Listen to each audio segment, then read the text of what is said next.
Hi, my name is Fabrizio Corsini, and this is my biography.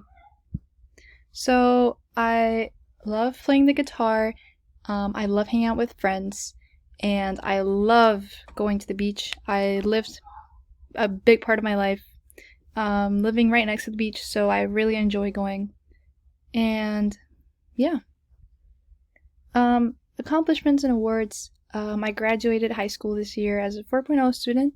I also participated in NHS, National Honor Society, Math Honor Society, and Spanish Honor Society my senior year of high school. And I also received an award in guitar, took it as a class, for my dedication in the course.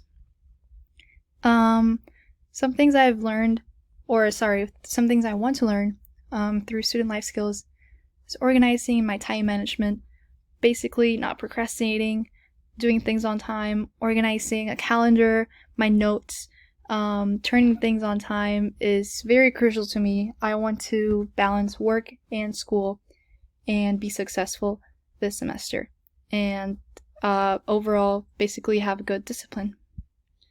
And I struggled my senior year with online learning. It was hard to learn, to adapt to that learning environment where I couldn't really ask questions, be in touch with the teacher since it was all through a screen. It was really hard for me to adapt, but I only did it for half a semester. And then my last semester, I was able to go face to face, which really impacted my grades for the rest of the year. And thank you.